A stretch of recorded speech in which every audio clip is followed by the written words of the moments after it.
ஓம் நம சிவாய நமக. தென்னாடுடைய சிவனே போற்றி, எந்நாட்டவருக்கும் இறைவா போற்றி. இந்த பதிவில் பார்த்தீங்கன்னா, நம்ம மறந்தும் கூட சில பொருட்களை அடுத்தவர்களிடமிருந்து பெறக்கூடாது அப்படிங்கிறத நம்ம தெரிந்து கொள்ளணும். அந்த காலத்தில் பார்த்தீங்கன்னா, நம்ம பெரியவர்கள், அதாவது நமக்கு முன்னாடி வாழ்ந்தவர்கள் நம்மிடம் சொல்லுகின்ற ஒவ்வொரு நல்ல விஷயங்களுக்கு பின்னாடியும் ஒரு முக்கியத்துவம் அடங்கியிருக்கிறது.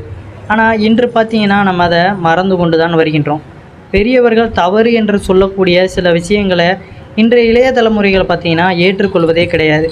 எல்லாவற்றிற்கும் பார்த்திங்கன்னா மூட நம்பிக்கை அப்படிங்கிற ஒரே ஒரு சொல்லை போட்டு முடித்து கொண்டு போய் விடுவார்கள்.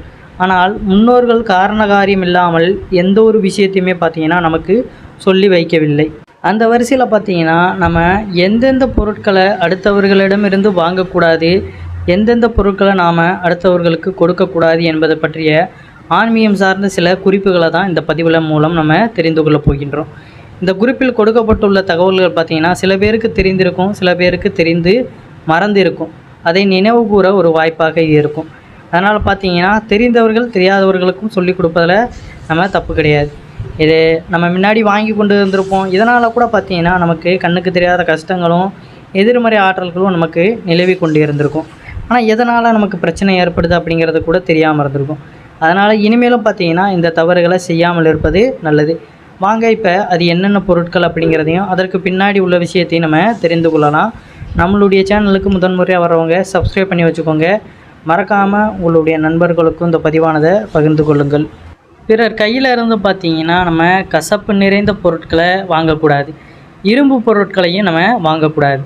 இதே போல் இந்த பொருட்களை எல்லாம் நம்ம யார் கையிலையாவது கொடுக்கணும் அப்படின்னு நினைத்தோம்னா அதில் பார்த்திங்கன்னா அப்படியே நம்ம கீழே வச்சுட்டு அதற்கப்புறம் அவர்களை எடுக்க சொல்லணுமே தவிர நம்ம கையிலேருந்து அப்படியே நம்ம நேரடியாக கொடுக்கக்கூடாது. ஆயுதங்களை ஒருவர் கையிலேருந்து இன்னொருவர் கைக்கு மாற்றக்கூடாது. அப்படி கொடுப்பதாக இருந்தால் கூட பார்த்திங்கன்னா அந்த பொருளை கீழே வைத்து விட வேண்டும். தேவை என்பவர் எடுத்துக்கொள்ளலாம். உதாரணத்திற்கு கூர்மையான கத்தி, அருவாமனை, கோடாரி, கடப்பாரை போன்ற எல்லா பொருட்களையுமே கையோடு மாற்றக்கூடாது. கீழே வைத்து விடுங்கள். தேவைப்படுவர்கள் பார்த்திங்கன்னா எடுத்துக்கொள்ளட்டும்.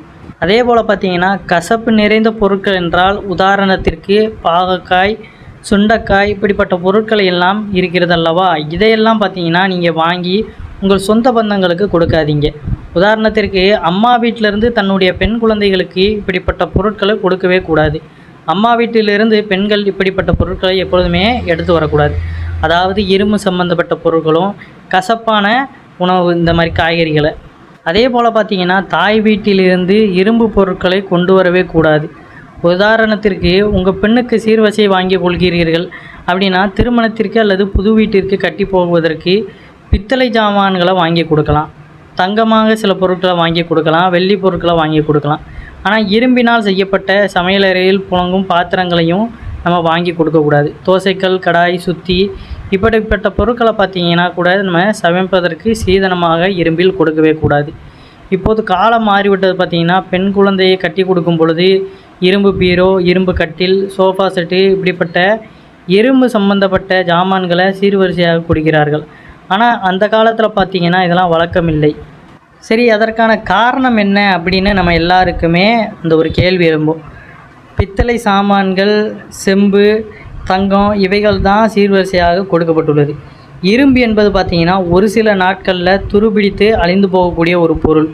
அதை திரும்பவும் பயன்படுத்த முடியாது. அப்படித்தான் நம்முடைய உறவும் மாறிவிடும் என்பதற்காக கூட அதை அவர்கள் சொல்லியிருக்கலாம். அப்படி இல்லைன்னா பார்த்திங்கன்னா இரும்பு என்பது சனி பகவானுக்குரிய பொருள் என்பதனால இரும்பு பொருட்களை அடுத்தவர்களுக்கு நம்ம கையால் கொடுக்கக்கூடாது என்னும் சொல்லியிருக்கலாம். இப்படி எத்தனை காரணங்கள் இருந்தாலுமே அது நம்முடைய நன்மைக்காகத்தான் சொல்லப்பட்டுள்ளதாக இருக்கின்றது. அதே போல் பார்த்திங்கன்னா அடுத்தவர்களிடமிருந்து உப்பை நம்ம பெறவும் கூடாது, அடுத்தவர்களிடமிருந்து கொடுக்கவும் கூடாது. அவர்களுக்கு தேவை என்றால் பார்த்திங்கன்னா அவர்களே எடுத்துக்கொள்ளட்டும் அப்படிங்கிறத நம்ம நினைவில் வைத்துக்கொள்ளணும். அதனால் அடுத்தவர்கள் கையிலேருந்து நம்ம உப்பை கொடுக்கவும் கூடாது, பெறவும் கூடாது. இதெல்லாம் வாங்கக்கூடாது, இதை பெறக்கூடாது அப்படின்னு சொல்கிறாங்கன்னா அதற்கு பின்னாடி பார்த்திங்கன்னா கண்டிப்பாக ஒரு காரணமானது இருக்கத்தான் செய்யும். நன்மையின் அடிப்படையில் பார்த்திங்கன்னா பெரியோர்கள் எந்த ஒரு விஷயங்களையும் நமக்கு சொல்லி கொண்டு அதை உணர்த்தி கொண்டு தான் போவார்கள். ஆனால் இன்றைய காலத்தில் அது நமக்கு ஒரு மாதிரியாக தான் இருக்கும். இதில் என்னப்பா இருக்குது, இதில் போய் ஒரு விஷயம் இருக்குதா, இதெல்லாம் மூட நம்பிக்கை அப்படின்னு சொன்னாலுமே ஏதோ ஒரு கட்டத்தில் பார்த்திங்கன்னா அது நமக்கு பாதிப்பை ஏற்படுத்த தான் செய்யும். முடிந்தளவு பார்த்திங்கன்னா நம்பிக்கையுள்ளவர்கள் மட்டுமே இதை பின்பற்றுவது நல்லது. அடுத்ததாக பார்த்திங்கன்னா நம்ம பயன்படுத்துவது அந்த கர்ச்சீப்பு, மூக்கு துடைப்பதற்கு முகம் துடைப்பதற்கு நம்ம வச்சுருப்போம் பார்த்தீங்களா கைக்குட்டை. திடீரென அவசர தேவைக்கு சற்று யோசிக்காமல் மற்றவர்களிடம் இருந்து கைக்குட்டையை கடனாக பெற்று விடுகிறோம். அடுத்தவர்கள் பயன்படுத்திய கைக்குட்டையை நாம் பயன்படுத்துவதனால பார்த்திங்கன்னா நமக்கு அது தரித்திரத்தை வந்து சேரும். இது ஆரோக்கிய ரீதியாகவும் பார்த்திங்கன்னா கிருமி பாதிப்பை உண்டாக்கும் என்பதனால் கைக்குட்டையை கடனாக வாங்குவதையும் நம்ம கொடுப்பதையும் நிறுத்திவிடணும். இது பார்த்திங்கன்னா இப்போ நம்ம யூஸ் பண்ணது அடுத்தவர்களும் யூஸ் பண்ணும்பொழுது நம்மளுடைய அந்த தொற்றானதோ இல்லை கண்ணுக்கு தெரியாத அந்த கிருமிகள் பார்த்திங்கன்னா அடுத்தவர்களுக்கு போய் சேர்ந்து விடுகிறது.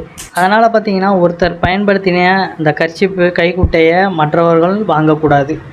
அதே போல் பார்த்திங்கன்னா நம்ம கை கடிகாரம் கையில் வாட்ச் போடுறோம் பார்த்திங்களா, அது யாருமே பயன்படுத்துவதற்கு முன்னாடி நம்ம பெறுகிறோம் அப்படிங்கிற பட்சத்தில் அதை நம்மளே வைத்திருக்கணுமே தவிர அதை அடுத்தவர்களுக்கு கொடுக்கக்கூடாது. இப்படி அடுத்தவர்கள் வாங்கி அந்த ஏற்கனவே யூஸ் பண்ண இந்த கை கடிகாரத்தை பயன்படுத்தும் பொழுது பார்த்திங்கன்னா அது அவர்களுக்கு வறுமையை உண்டாக்கும் அப்படிங்கிறது ஒரு நம்பிக்கையாக இருக்கின்றது. அதே போல் பார்த்திங்கன்னா ஒருவரிடமிருந்து எழுதும் பேனாவை கூட நம்ம கடனாக பெறுவது கூட ஒரு தரித்திரத்தை உண்டாக்கும். கடனாக வாங்கும் பேனா பெரும்பாலும் திருப்பி கொடுப்பது கிடையாது. இதனால் கொடுத்தவருக்கு உங்கள் மீது ஒரு அதிருப்தி ஏற்படும்.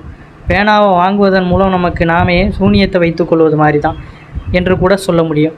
அதனால் பார்த்திங்கன்னா யாரிடமும் எழுதுகின்ற இந்த பேனாவை கூட நம்ம வாங்கக்கூடாது. இது கூட நமக்கு ஒரு வகையில் வறுமையை வழிவகுக்கும்.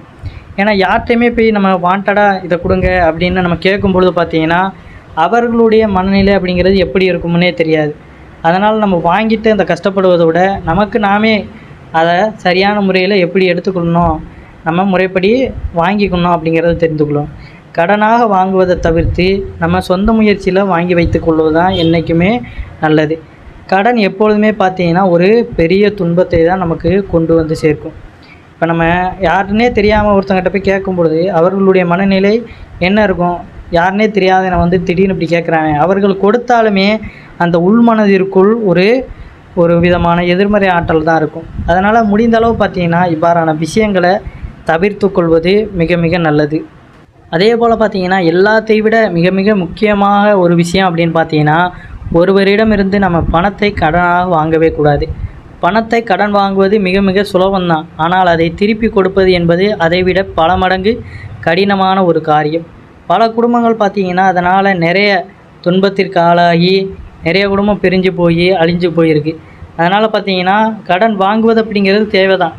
ஏதோ ஒரு ஆத்திர அவசரத்துக்கு வாங்குகிறோமா அதை எப்பொழுதுமே சிறிய அளவுக்கு வாங்கியே பழகிக்கொள்ளணும். தகுதிக்கு மீறி பார்த்திங்கன்னா நம்ம கடன் வாங்கிவிட்டு அதை எப்படி கட்டுவது என்கிற மன உளைச்சலே பார்த்திங்கன்னா நமக்கு பெரிய துன்பத்தையும் தரித்திரத்தையும் ஏற்படுத்தும். இந்த செயல்கள் பார்த்திங்கன்னா வீட்டில் வறுமை நிலையை ஏற்படுத்திவிடும்.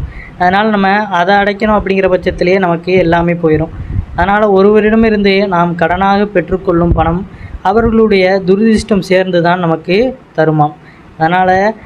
அதனால தான் பெரும்பாலும் பார்த்திங்கன்னா கடனாக வாங்கிய தொகையை கட்ட முடியாமல் பரிது வைக்கும் நிலையும் உருவாகி கொண்டே தான் இருக்கின்றது. ஆனால் முடிந்தளவு இருக்கிறத வைத்துக்கொண்டு நம்ம எப்படி வாழணும் அப்படிங்கிறதே நம்ம தெரிந்து கொள்ளணும். அதற்கு மேலே பார்த்திங்கன்னா நம்மளுடைய வருமானத்தை பொறுத்து நம்ம அதை அதிகரிச்சுக்கலாம். அதனால் உடனே இதை வாங்கணும், இது கிடைக்கணும் அப்படிங்கிற பட்சத்தில் நம்ம கடன் வாங்குவதனால நமக்கு எந்த ஒரு மகிழ்ச்சியுமே கிடையாது. அதை வாங்கினாலுமே அடுத்து அதை எப்படி கட்ட போகிறோம் அப்படிங்கிற அந்த மன உளைச்சல் உண்டாகும். அதனால் அதை வாங்காமலே இருப்பது மிகவும் நல்லது.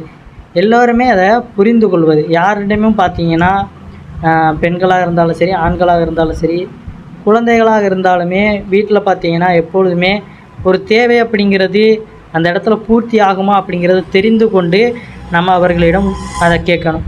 இல்லாத சமயத்தில் பார்த்திங்கன்னா அதை பொறுத்து கொண்டு கிடைக்கும்போது அதை அனுபவிச்சுக்கணும் அப்படிங்கிற அந்த சூழ்நிலைக்கு நம்ம மாறிவிடணும்.